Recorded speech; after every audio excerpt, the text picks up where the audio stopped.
A new horror comedy series on Apple TV seems to cleverly borrow one of Stephen King's greatest storytelling tricks. Since Stephen King is often touted as the king of horror, it should not be surprising that his influence can often be found in many new additions to the horror genre. Even some of the greatest horror filmmakers, like Mike Flanagan, keep drawing from his work.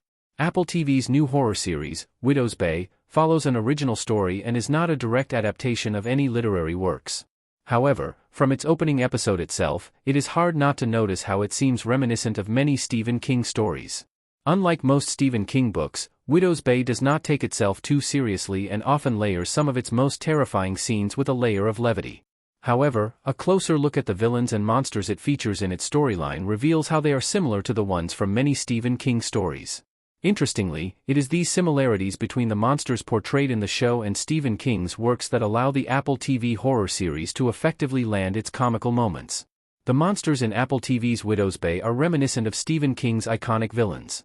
The monsters in Stephen King's stories often have an ancient quality to them, making them far older than the settings and people they haunt.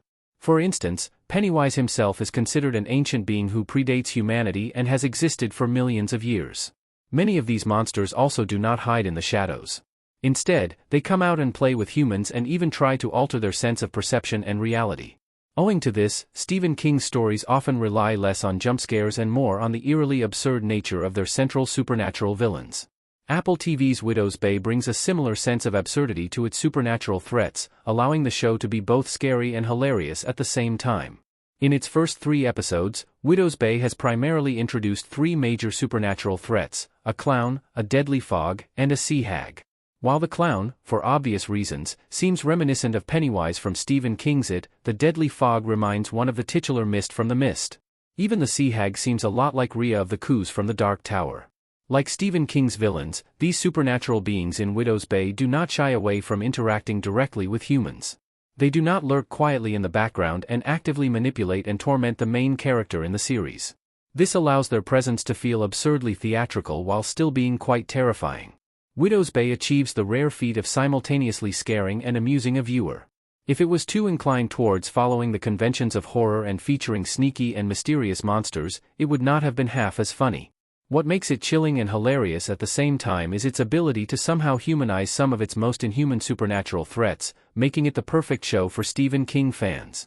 Apple TV's Widow's Bay is partly inspired by Stephen King. Considering its similarities with many Stephen King stories, it should not be surprising that the King of Horror served as a major influence for the series.